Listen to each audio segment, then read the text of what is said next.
This recording is protected by copyright. No part may be reproduced without the prior permission of the University of South Australia.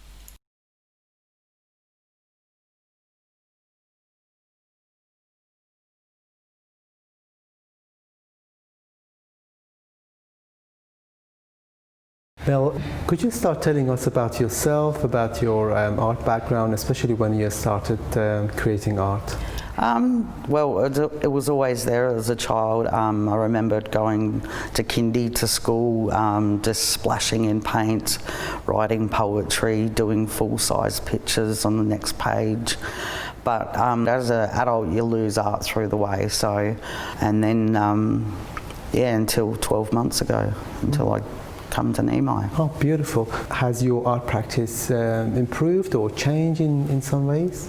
Absolutely. I think it's given me the opportunity to play with lots of mediums that I've never been able to or had the freedom to use. So it's opened up a new world for me. So how many pieces do you have in this exhibition? I have five. Decided to do some very bright landscapes. And it was that was the beginning of COVID. I felt so enclosed that I just needed to go somewhere else. And that was the galaxy. Beautiful. What are your thoughts on being part of this exhibition? Well, being the artist in residence at Neami, I feel a great pride, and I'm honoured to have my artwork in an exhibition. It's never happened before, so I'm excited, I'm nervous, but it is what it is.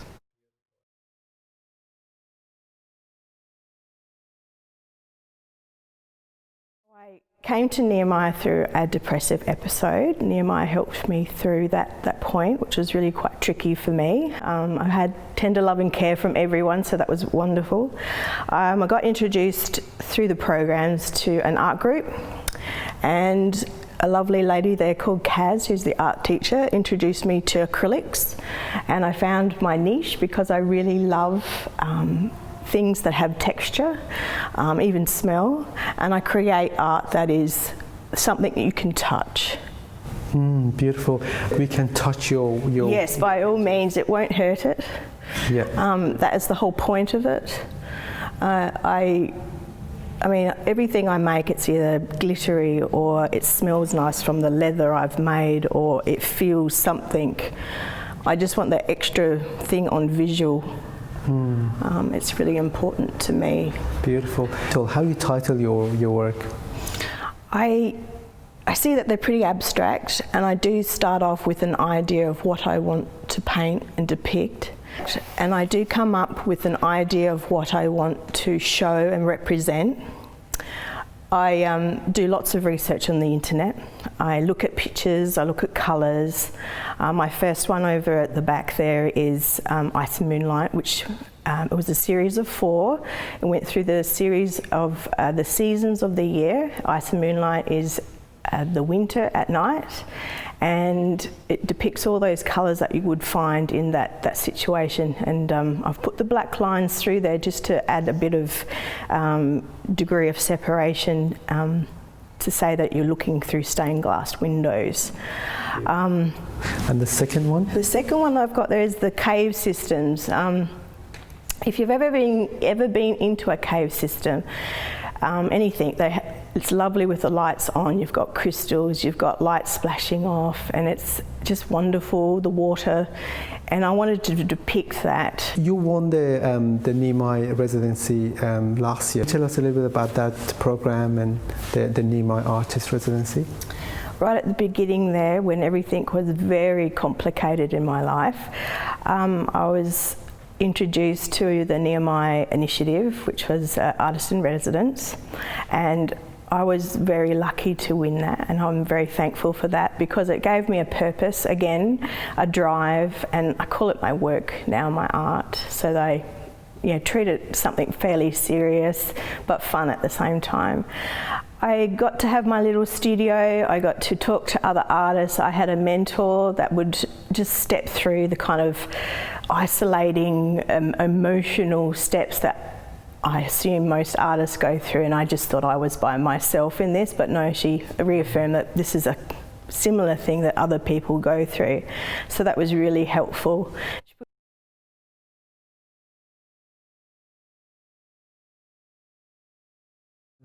Can you tell us about yourself, about your art practice, and when you started creating art? It's, in terms of art, I would use the word devotion. And in the last 6 years, I've been interested in post-object art, and in particular Louise Bourgeois, the American artist. And she says that art is a guarantee of sanity, and she also says that art is a privilege, and I see it in those terms myself, but I have a very complex understanding of what art is, and also have ideas about the way art can change perception as well as ideas and be cultural. So it's a fairly complicated thing to kind of get your head around. But you can look at it from many different angles. Very interested in themes of memories of trauma, and expressing trauma as a way of coping with trauma, and also ongoing trauma as well as remembered trauma. Is also one of the things I like to do is be as honest as I can about things, and sometimes the things that I express are some people find very difficult to deal with, but I have no, for me, in terms of expression, there is no limit on what can be expressed. And then in this work, you used lots of objects. Can you tell us like what these objects are and where you got it from? Okay, it's an unusual object. They're what you would call found materials rather than made materials. So it's an assemblage of objects. Some of them are personal, some of them are more symbolic and to do with hospital. Some of them are empty neuroleptic drug dosettes for the drugs that I take for schizophrenia. And some of them are things that you might find in a hospital setting.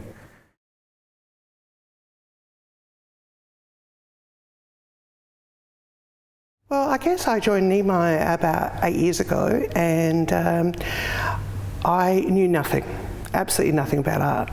And through Neami, I've developed a lot of different skills. I started off with painting, and as you can see, I'm doing pencil sketching using colour pencils. And so I found that it was the best thing for my health. And after working for umpteen years, and a little bit of a breakdown, I found that art was really a healing thing for me and a place to lose myself. Can you tell us how this body of work came about, and especially about the title of the work? Well, I've called it Cultural Beauty because originally when we were looking at this exhibition, it was based on cultural differences and things, and I thought, what is beauty?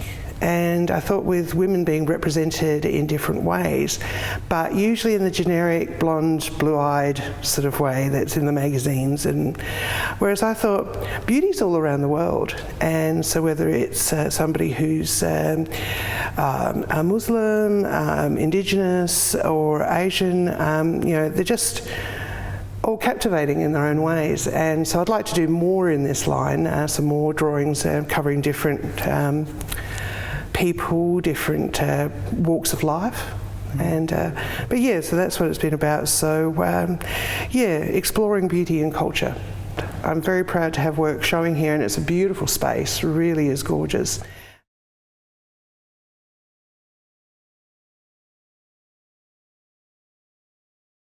I'm Ryan Torre.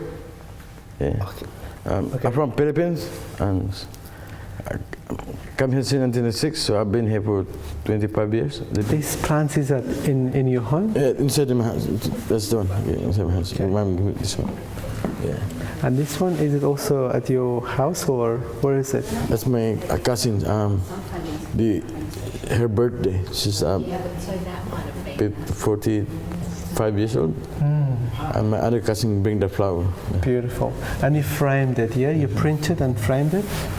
I'm learning photography, some paintings, like drawing, scratching, Drawing, well done. limited picture, and here, but I've been doing art for 2 years now. Because what do you think art can help you during this time?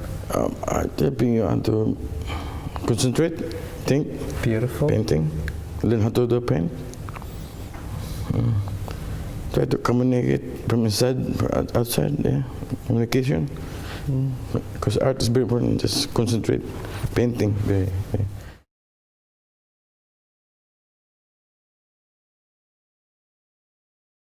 So how many paintings you have in these exhibitions? And Well, I've got 2.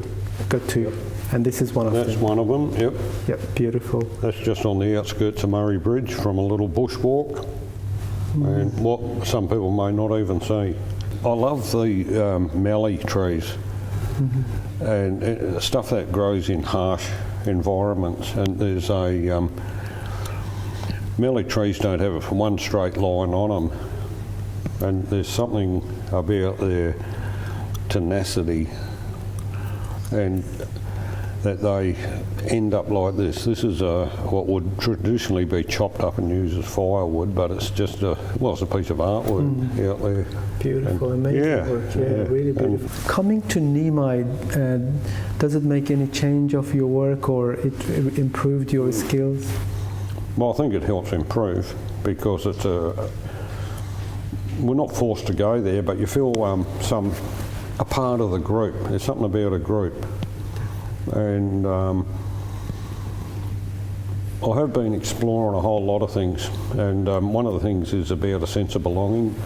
I encourage people to challenge the voice inside their head that says they can't paint, and let that inner child do the work.